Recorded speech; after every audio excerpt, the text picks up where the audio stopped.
Pembacaan firman Tuhan untuk mendasari khotbah di pagi hari ini terambil dari Injil Lukas pasal yang ke-14 ayat 25 sampai yang ke-33.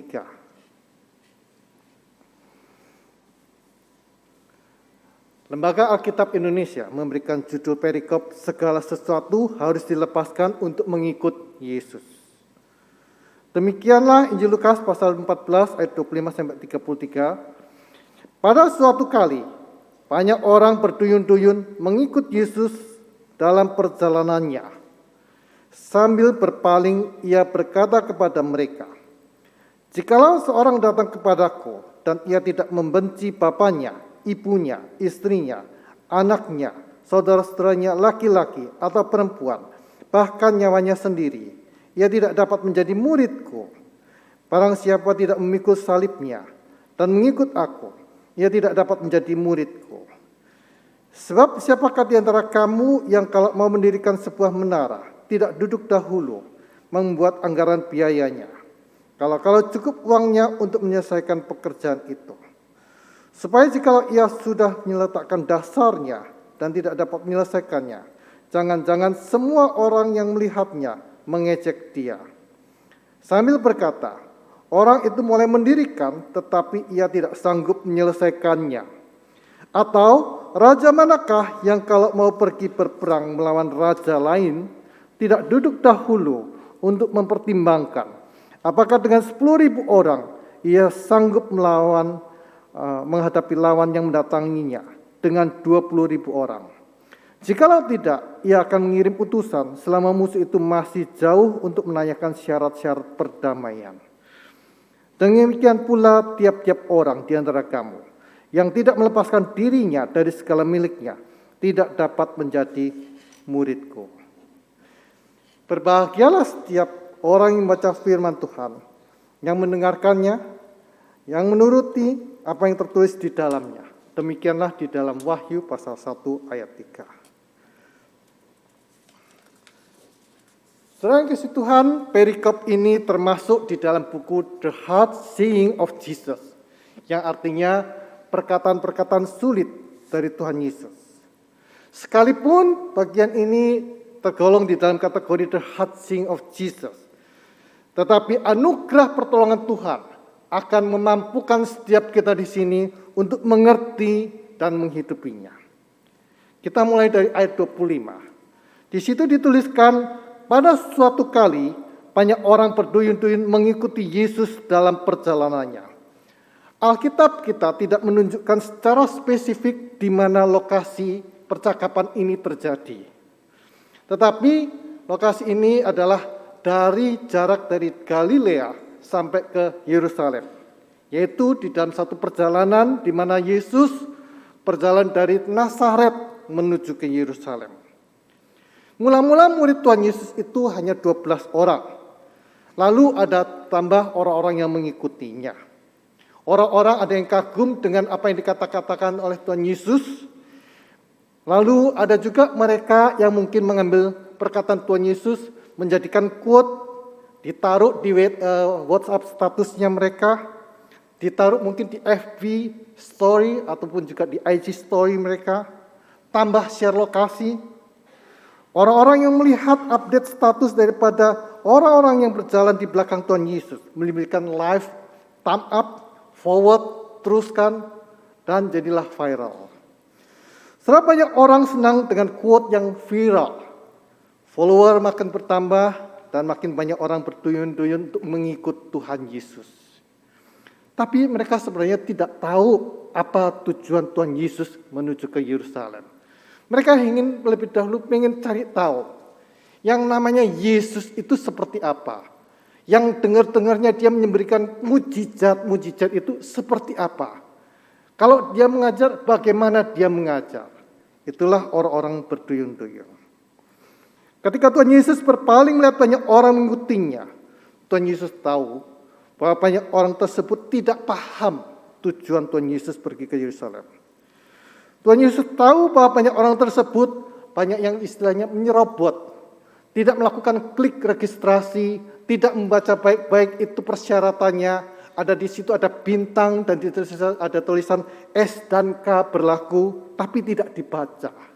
Oleh karena itu Tuhan Yesus berkata pada mereka, menjelaskan tentang syarat dan ketentuan untuk menjadi murid Tuhan Yesus.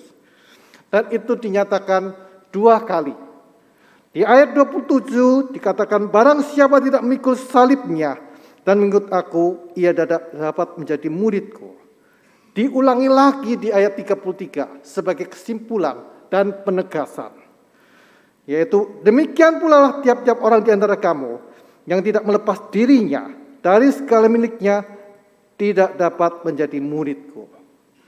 Inilah dasar Alkitab yang dijadikan tema dalam khotbah ini, melepas hak dan pikul salib. Tuhan Yesus memperjelas syarat itu, yaitu melepas hak dan pikul salib, dengan 3 ketentuan, poin-poin yang harus dibaca di dalam bintang S dan K berlaku itu. Ketentuan yang pertama di dalam pernyataan yang sangat kontradiksi di dalam pengertian kita masa kini. Ketentuan yang kedua dan ketiga di dalam bentuk cerita yang sebenarnya bisa lebih mudah dicerna. Mari kita cermati ini S dan K dari Tuhan Yesus. Ketentuan yang pertamanya yaitu, jikalau seseorang datang kepadaku dan ia tidak membenci bapaknya, ibunya, istrinya, anak-anaknya, saudara-saudaranya laki-laki atau perempuan, bahkan nyawanya sendiri, ia tidak dapat menjadi muridku. Barang siapa tidak memikul salibnya dan mengikuti aku, ia tidak dapat menjadi muridku. Dari bagian pernyataan Tuhan Yesus ini yang mungkin sangat kontroversial buat semua orang Kristen zaman sekarang adalah kata membenci. Memang di dalam Alkitab bahasa Yunani yang aslinya, ini adalah kata miseo, dan secara harafiah literalnya memang harus diterjemahkan menjadi membenci. Karena itu Alkitab Indonesia mengikuti terjemahan literal bersama juga Alkitab bahasa Inggris dengan kata to hate, artinya juga membenci. Tapi Alkitab bahasa Mandarin memberikan terjemahan yang lebih mendekati pemahaman orang zaman itu dalam bahasa Yunani.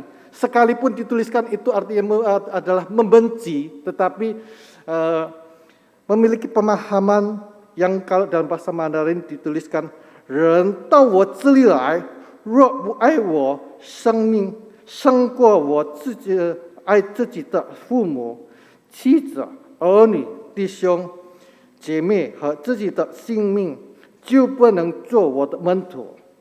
Yang artinya, kalau terjemahkan dalam bahasa Indonesia,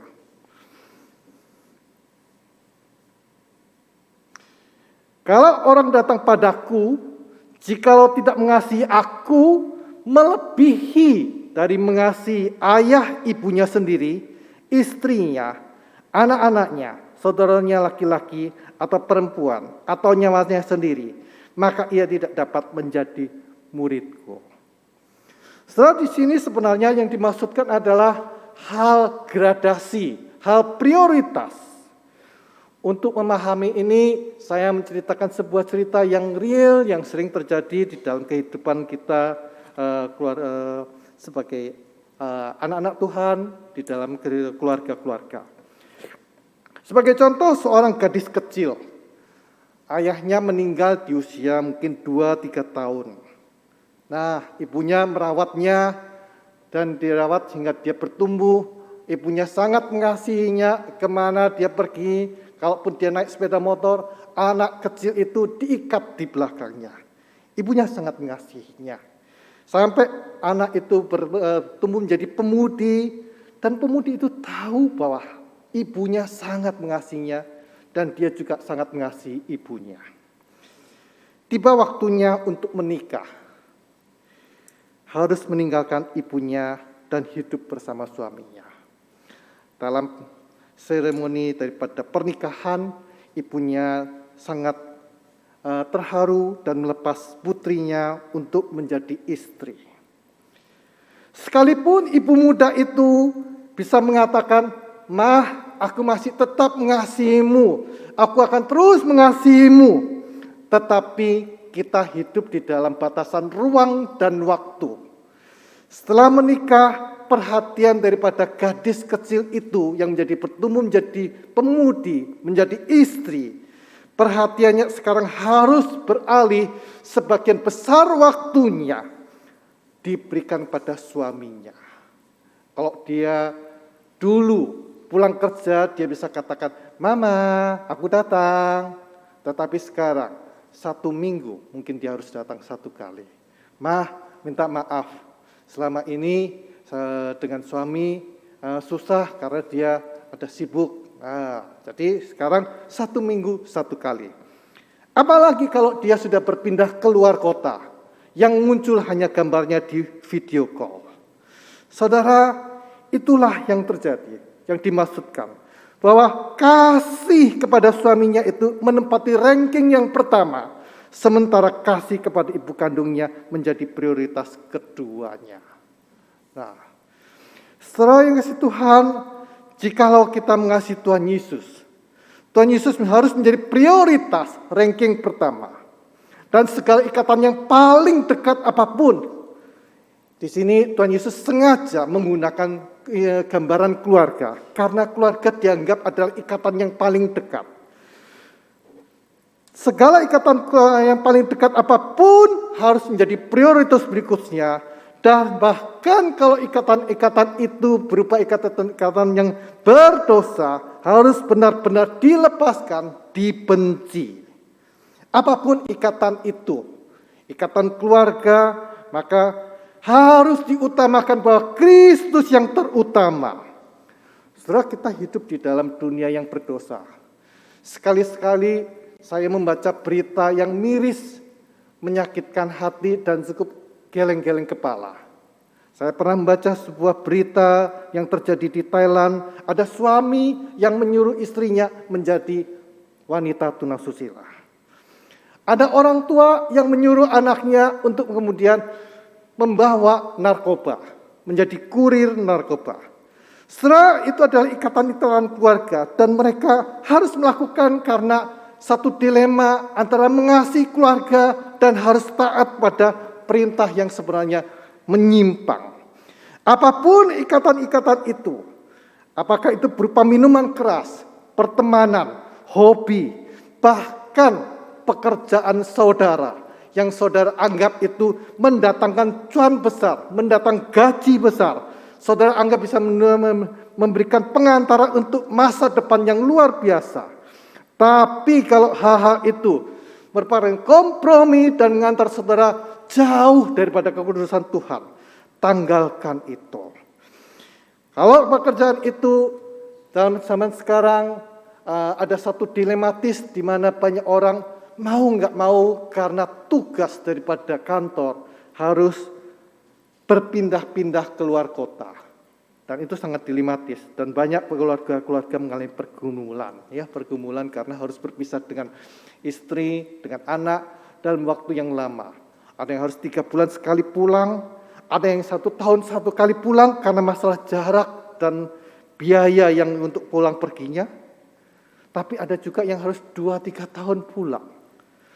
Saudara yang kasih Tuhan, kalau tugas luar kota itu memperangkap saudara diiringi dengan entertain daripada wanita atau bahkan sudah pernah melakukan perzinahan di luar kota, saudara harus mikir kembali kalau saudara katakan bahwa saudara katakan ingin menjadi murid Tuhan Yesus. Lepaskan semua itu karena Tuhan Yesus mengatakan, ia tidak dapat menjadi muridku. Pikir baik-baik. Setelah ketentuan yang kedua diceritakan oleh Tuhan Yesus dalam bentuk story, cerita. Demikian. Sebab siapakah di antara kamu yang kalau mau mendirikan sebuah menara tidak duduk dahulu membuat anggaran biayanya. Kalau cukup uangnya untuk menyelesaikan pekerjaan itu. Supaya jikalau ia sudah meletakkan dasarnya dan tidak dapat menyelesaikannya, jangan-jangan semua orang yang melihatnya mengejek dia. Sambil berkata, orang itu mulai mendirikan tetapi ia tidak sanggup menyelesaikannya. Melalui cerita ini Tuhan Yesus hendak mengatakan bahwa syarat menjadi murid Tuhan Yesus harus mengikuti seterusnya. Membangun menara tidak boleh cuma fondasi, tetapi harus terus sampai kemudian menara itu jadi. Sehingga orang bisa terpukau bahwa ternyata mampu untuk menyelesaikan. Mengikut Tuhan Yesus harus mengikut seterusnya.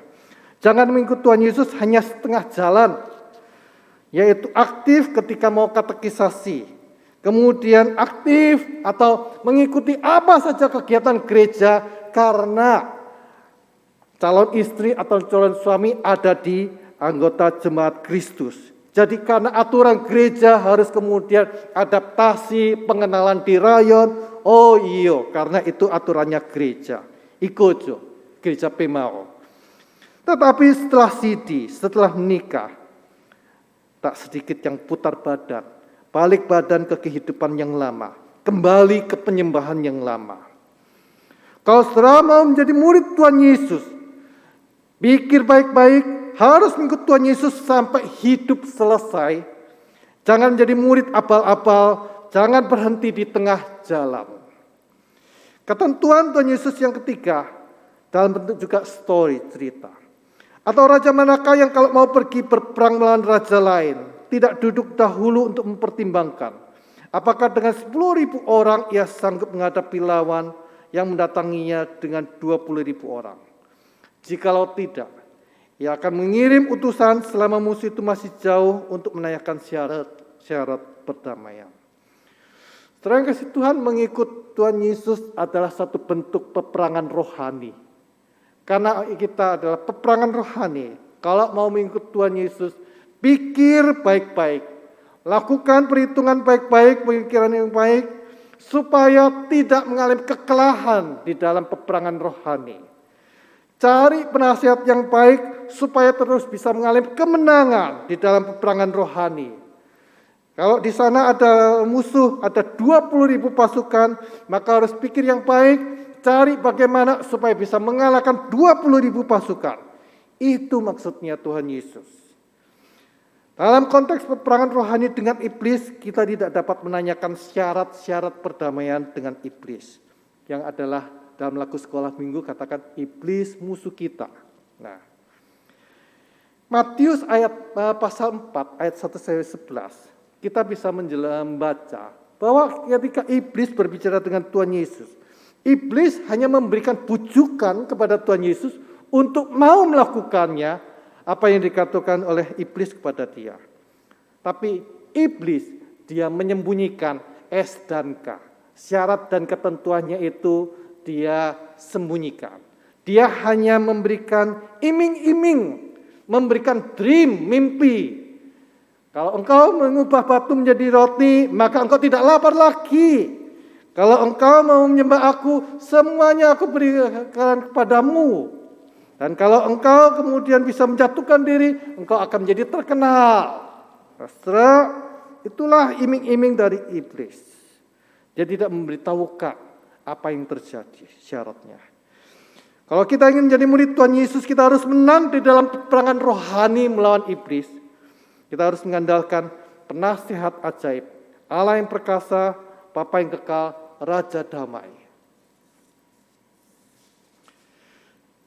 Setelah 3 ketentuan itu, maka Tuhan Yesus membuat kesimpulan yang kembali lagi adalah penegasan, yaitu di ayat 33. Demikian pula tiap-tiap orang di antara kamu yang tidak melepaskan dirinya dari segala miliknya tidak dapat menjadi muridku. Ini berarti melepas hak dan memikul salib. Setelah yang Tuhan, demikianlah ini daripada apa yang digambarkan Tuhan Yesus tentang melepas hak dan memikul salib. Sekarang kita kembali di dalam kehidupan kita. Berbicara tentang hak. Setelah masa kini yang dikatakan hak itu sudah dipelintir, dimanipulasi oleh pemikiran konsep berdosa. Seorang penulis bernama Tom Wolfe menulis artikel di New York Magazine edisi 23 Agustus tahun 1976 dengan judul Me Decade yang artinya adalah dasawarsaku, dekadeku. Tulisan Tom Wolfe itu menyoroti generasi di tahun 70-an itu yang mana mau hidup seenaknya. Aku mau seks bebas, urusanku, bukan urusanmu. Aku mau tidur dengan siapa, mau cerai, mau kawin lagi, mau cerai, bukan urusanmu tapi urusanku. Aku mau hidup dugem, dunia yang gemerlap, dunia malam, diskotik, bukan urusanmu tetapi urusanku. Semua adalah urusanku. Mi dikit dasawarsaku. Setelah tahun 76, kembali di tahun 2013 ada majalah Time edisi 20 Mei 2013 menampilkan sebuah artikel utama dengan judul Millennial, the Me Generation. Yang terjemahannya adalah generasi milenial.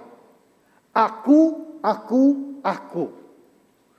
Setelah tulisan dari majalah Time itu menyoroti, kalau tadi tahun 76, sekarang ini 2013, jadi kurang lebih 9 tahun yang lalu, bahwa generasi yang sekarang ini lebih selfish, lebih egois, lebih narsis. Dia kemudian memberikan data-data bagaimana generasi yang sekarang ini, generasi milenial, lebih berpikir pada dirinya sendiri, dan tidak berpikir pada orang lain, pokoknya semuanya berpikir tentang dirinya. So, itu tulisan daripada orang-orang pengamatan di Amerika, ya, di Amerika. Tetapi di dalam zaman global, apa yang terjadi di Amerika seringkali mudah diikuti di sini. Apa yang terjadi di Korea mudah diikuti anak-anak muda di sini. Konsep pandangan baru yang beredar di sana mudah diikuti di sini juga. Dunia masyarakat sekarang mengarah ke egosentris, narsis, sampai perjuangan atas nama hak asasi telah menabrak hak orang lain atau norma kekudusan Tuhan. Dalam hal ini konsep hak bisa dikatakan sudah cemar, korup, dan melewati batas yang seharusnya. Gimana sih itu konsep hak yang sudah melanggar hak atau kekudusan itu? Contohnya, yang sekarang ini ada viral tentang Crazy Rich. Itu adalah satu konsep yang sebenarnya tentang hakku. Itu urusanku. Aku menjadi crazy, menjadi rich, bukan urusanmu. Aku mau hidup senang, santai, kaya, nyaman. Itu semua hakku, bukan hakmu. Siapa bilang ada? Terus juga ada yang pro-choice yang mengatakan, siapa yang bilang dalam kandunganmu atau kandunganku itu adalah bayi? Itu bukan bayi. Itu cuma daging yang menempel sedikit di kandungan. Jadi kalau itu dikeluarkan, nggak masalah. Itu bukan dosa. Dibuang pun juga nggak apa-apa. Aku mau bebas, aku nggak perlu aturan, tidak perlu batasan jam pulang malam. Aturan orang tua adalah aturan kuno, kolot. Tidak perlu batasan untuk mau tidur dengan siapa. Aku mau tidur dengan laki-laki, mau tidur dengan perempuan, itu hak saya. Aku mau jadi perempuan, aku mau jadi laki-laki, itu hak saya. Ngapain gereja urus-urus saya? Dan itu yang terjadi dan itu disahkan, bahkan juga di Kanada ada satu bill aturan yang melarang, bahkan kalau ada pendeta yang mengkonseling supaya tetap mengalami kekudusan di dalam gendernya, itu bisa risiko masuk penjara. Setelah inilah konsep hak yang telah diperjuangkan di dalam zaman sekarang yang korup dan melanggar firman Tuhan. Jadi kita perlu tanda kutip waspada kalau kita berbicara hak. Tapi saya kita pada hak yang normal dan sebenarnya tidak berdosa. Tapi kita harus lepaskan. Saya menemukan sebuah buku ini, yaitu dituliskan oleh Mabel Williamson. Seorang misionaris China Inland Mission yang sekarang nama organisasi itu menjadi nama OMF. Dia menuliskan sebuah buku yang sangat baik berjudul Have We No Rights? Diterjemahkan oleh Momentum dengan judul Tidakkah Kami Mempunyai Hak? Ini karena dari Gamaliel saya pinjam. Nanti beberapa hari lagi kalau saudara mau pinjam di Gamaliel silahkan, ya.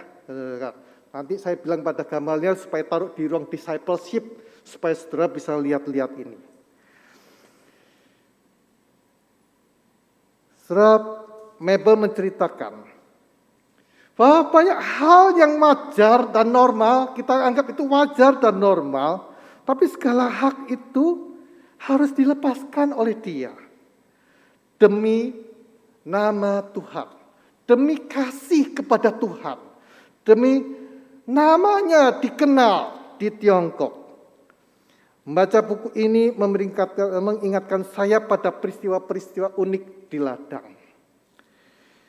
Saudara, untuk memahami salah satu peristiwa, saya ceritakan satu hal, yaitu kita semuanya pasti setuju ya, semua setuju kalau saudara-saudara ingin mendapatkan makanan yang bersih, makanan yang sehat, itu adalah hal yang wajar, hak. Kita bisa mengatakan, aku pengen pokoknya makanan yang bersih. Kalau ada warung-warung yang kotor, aku nggak mau. Gitu. Nah. Setelah kalau saudara mengunjungi saya, seandainya saudara mengunjungi saya, maka saya akan mengantarkan saudara di dalam mission trip. Saya antar saudara untuk melihat pegunungan yang indah, danau yang indah. Kemudian saya bawa saudara ke desa. Saya bawa saudara ke desa untuk mengenali orang-orang di sekitar situ. Setelah itu, setelah berjalan-jalan dari pagi, tibalah jam 2, jam 3, solapar. Maka saudara akan berkata, contoh, tong makan jo, supaya orang nyendak kelaparan. Maka saya mengajak saudara ke sebuah rumah makan yang paling baik di daerah itu. Saya antar saudara untuk pergi ke lemari es. Pendingin sayur-sayuran, di situ saudara mulai melihat semacam-macam sayur, saudara mulai memilih sayur, beberapa sayur, memilih juga ayam untuk dimasak. Saya berkata kepada pelayannya, ini orang dari Indonesia, dia suka sekali dengan ayam garorica, ngana masak akang. Nah, setelah itu kita duduk di sebuah meja di luar, supaya kita bisa melihat pemandangan. Jadi di luar. Tapi karena agak sedikit tempatnya kecil, rupanya tempat kita duduk itu, di pinggir kita itu ada gotnya, yang sedikit sekali-sekali memberikan aroma. Tidak ada pilihan yang lain, karena tempat itu yang paling bagus di tempat itu. Kalau lebih dalam lagi, lebih caparuni. Ya disitulah lebih bagus. Di luar, tapi lebih bersih. Cuman sayangnya ada gotnya. Tak lama kemudian pelayan itu pergi ke toilet, ke kamar mandinya. Dia keluar kemudian membawa gayung. Setelah membawa gayung kemudian dia menyiram sebuah kayu yang ada di pinggir dekat kita. Dan dia siram di situ. Nah, rupanya itu adalah telenan. Dia kemudian pergi ke lemari es. Dia kemudian mengambil daripada sayur-sayur yang tadi kita pilih. Ayam, kemudian dia pergi ke situ. Mulailah dia kemudian memasukkan itu sayur, ayam ke dalam ember. Kemudian dia taruh kemudian di situ. Tadi pagi ember itu dipakai untuk cuci baju. Nah, setelah itu kemudian dia mulai potong di telenan yang diletakkan di lantai di pinggir got. Enggak lama kemudian ada seekor tikus keluar dari got. Tiba-tiba lari melewati dari telenan itu. Saudara, adalah sangat wajar dan sangat normal, dan saudara berhak untuk menjadi kesal, saudara berhak untuk kemudian sedikit marah kepada saya, mengatakan, contoh, yang ini semua saya bayar. Tapi coba orang cari tempat yang lain, Jo. Contoh jangan macam-macam. Saudara punya hak untuk mengatakan bahwa saya nggak mau makan ini karena makan ini kotor. Tetapi bagi para ULP, saya teringat ULP kita yang di Sulawesi Tengah, mereka bisa berhak atas rumah dengan tembok sederhana, atas rumah dengan atap sederhana yang tidak bocor, atas air bersih, makanan yang sehat. Nggak perlu yang mewah dari Juantin atau babi putar, tapi yang sederhana, yang sehat. Lingkungan yang bersih, yang sehat, itu hak.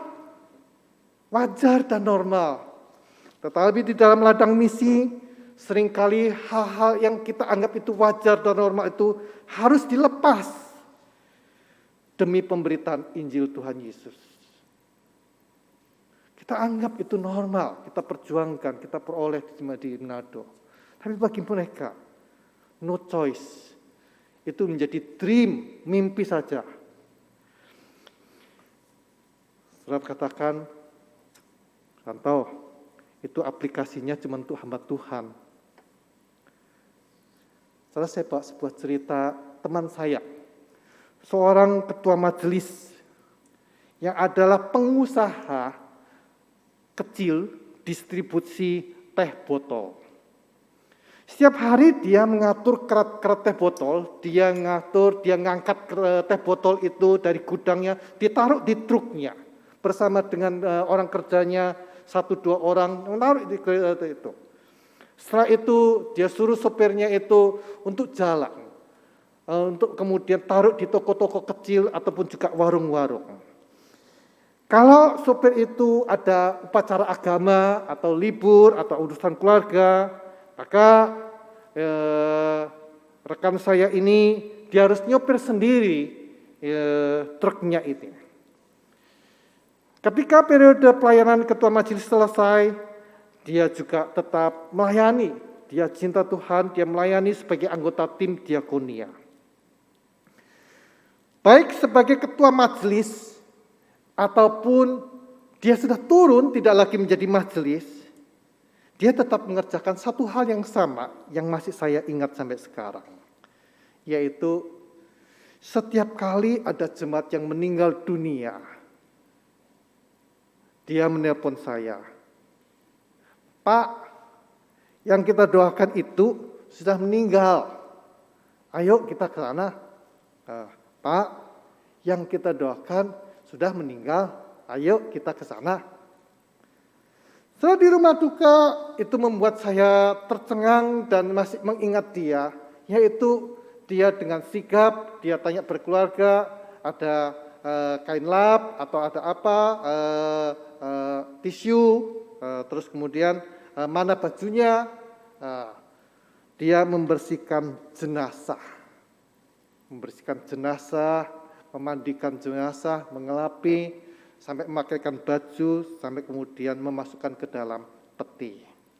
Saya cukup terpesona dengan itu. Teman saya ini sebenarnya sama seperti saudara dan saya, berhak untuk mengatakan, itu kan bukan keluarga saya.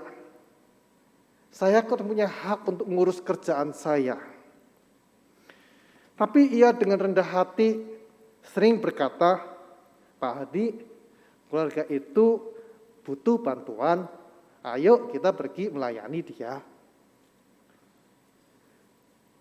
Setelah dia punya hak, tetapi dia tahu bahwa Tuhan itu adalah yang harus diprioritaskan, dia ingin menyatakan kasihnya pada jemaat. Mari kita dalam kehidupan kita, saudara-saudara bekerja dengan baik. Kita punya hak, saudara punya hak untuk meniti karier, sukses dalam pekerjaan, naik pangkat, menjadi kaya dengan jerih payah yang benar dari usaha saudara. Itu semua adalah hak. Tetapi kalau di dalam meniti karier, di dalam pekerjaan, ada hal yang tidak bersesuaian dengan firman. Kalau di dalam meniti karier, di dalam kenaikan pangkat, ada hal-hal yang harus dikompromikan dengan dosa. Maka saudara harus mikir kembali dalam rangka untuk mengasihi Tuhan Yesus menjadi murid Kristus. Saudara harus prioritaskan menjadi murid Tuhan Yesus dan berani mengatakan tidak untuk semuanya itu. Bahkan melepaskan hak karier, hak naik pangkat, hak untuk menjadi kaya, hak sukses dan sebagainya. Bahkan risikonya mungkin dipecat dan semuanya. Saudara harus berani untuk melakukan itu. Saya teringat pada seorang kawan juga yang dia menceritakan bahwa dia punya bos. Bosnya itu kalau dia datang benar-benar kaya dan kalau dia datang dia menjamu seperti pesta. Rapat bukan seperti rapat tetapi didahului dengan makan. Dan bukan makanan sederhana tapi sangat mewah. Setelah menjelang malam maka dia minta kepada teman saya ini dan dia rekan saya ini sudah berumur sekarang, Tapi minta kemana?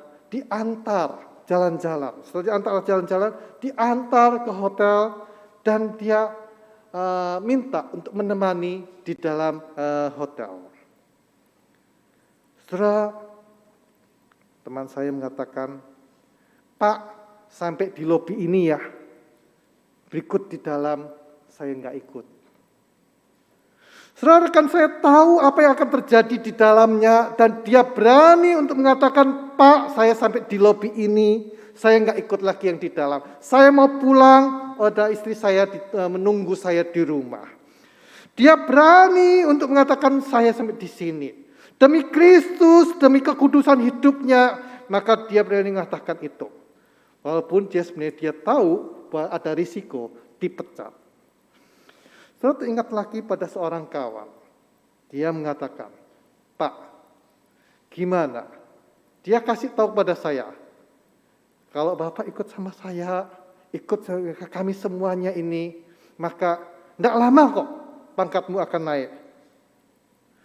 So, dia bilang sama saya katakan, oh terima kasih. Lebih baik saya nggak naik pangkat. Lebih baik saya tidak dinaikkan pangkat dan gaji pertama besar daripada saya harus meninggalkan Tuhan Yesus. Lebih baik saya tetap tidak begini-begini, gaji saya tetap begini-begini daripada saya naik pangkat, kemudian semuanya berubah. Saya tidak mau. Saya cukup dikuatkan. Ada anak-anak Tuhan yang berani untuk melepaskan hak untuk kaya, hak untuk sukses, hak untuk kemudian naik pangkat demi Kristus. Buat saudara-saudara semuanya yang masih belum kawin, belum punya pacar, memiliki jodoh, kawin, menikah adalah hak. Tetapi kalau hak itu harus dikompromikan dengan kekudusan seks pranikah ataupun harus dibarter dengan iman saudara, saudara harus pikir kembali untuk menjadi murid Tuhan Yesus. Saudara harus memprioritaskan Kristus. Dan kalau perlu saudara katakan, enggak kawin enggak apa-apa, enggak punya pacar enggak apa-apa, daripada aku harus dibarter dengan seks pranikah, daripada aku harus menjadi single woman, no. Saya enggak kawin enggak apa-apa, daripada aku harus jual imanku. Saudara harus berani untuk katakan itu. Saudara yang kasih Tuhan, masa Prapaskah atau Lent diisi dengan puasa, berdoa, dan memberi. Banyak pertanyaan tentang puasa. Puasa itu mau dari jam berapa sampai jam berapa sih? Kemudian puasanya boleh enggak makan tetapi masih minum atau apa? Saya mengajak kita di dalam sebuah konsep tentang puasa yang menjadikan sebuah ibadah, pelayanan karitas, dan persembahan. Tahun lalu atau 2 tahun lalu, panitia HRG memberikan sebuah proyek ketaatan dalam masa Prapaskah, yaitu membeli makanan untuk orang lain. Nah, 2 minggu yang lalu, Gembala Sidang kita menyerukan proyek ketaatan Be a Good Samaritan. Saat ini, saudara mungkin tahu bahwa panitia HUT 60 tahun juga sedang menjual pre-order makanan. Saudara bisa mendoakan semua hal itu di hadapan Tuhan. Saudara bisa melakukan pre-order makanan yang paling enak menurut saudara. Di hari Minggu, saudara mengambil pesanan saudara, tetapi saudara tidak bawa pulang. Saudara menanggalkan hak makan saudara, berpuasa dan berdoa. Dan makanan itu saudara berikan kepada seseorang yang membutuhkan, yang saudara telah doakan. Sulit, sebuah challenge iman kita. Tetapi ada seorang anak Tuhan yang sudah suaminya sudah tidak ada. Karena suaminya sudah tidak ada, maka dia bekerja sebisanya. Walaupun dia bekerja sebisanya, tetapi bagaimanapun kuatnya, bagaimanapun dia berusaha, yang didapat itu di bawah dari UMR. Kalau UMR kita bisa terima sebulan sekali, tapi dia nggak terima sebulan sekali, sangat di bawah. Yang dia terima cuma bisa untuk hari ini saya terima, hari makan habis, besok harus cari lagi. Besok cari untuk makan habis, selesai. Di hari ibadah, wanita itu datang ke tempat ibadah. Demi kasihnya pada Tuhan, apa yang dia dapatkan itu, dia taruh semuanya dalam kotak persembahan. Hari itu bahwa wanita itu melepas hak untuk makan. Dia berpuasa karena kasihnya pada Tuhan. Demi kasihnya pada Tuhan, janda miskin di hadapan Tuhan Yesus itu dia kasih semuanya. Dia memberikan seluruhnya. Hari itu benar-benar dia menanggalkan hak untuk makan. Bukankah tadi kita setuju, hak makan itu adalah hak yang wajar. Kita bisa pertahankan. Tapi janda miskin itu, dia tahu bahwa dia boleh makan. Dia bisa juga menahannya. Tapi dia ingin ngasih Tuhan, dia kasih seluruhnya. Menjadi murid Tuhan Yesus, berarti mengasihi Tuhan Yesus harus menjadi prioritas yang pertama di dalam segala hal. Baik di dalam pekerjaan, di dalam relasi, bahkan sampai di dalam hal-hal ibadah kita. Mari kita berdoa. Bapa kami surga, kami datang ke hadapan. Kami akan syukur Tuhan Yesus bahwa Engkau Tuhan yang memberikan satu challenge buat kami semuanya. Untuk memprioritaskan Engkau, keutamaan Kristus di dalam segala hal. Melepaskan hal-hal yang mengikat kami untuk bertumbuh di dalam kekudusan dan pengenalan Engkau. Biarlah Roh Kudus-Mu bekerja pada setiap kami. Waspada dan terus memilih hal yang terbaik untuk Engkau Tuhan. Hal yang mengikat, bahkan yang bisa menarik kami dalam dosa. Tuhan, beranikan setiap kami untuk mengatakan tidak dan melepaskannya.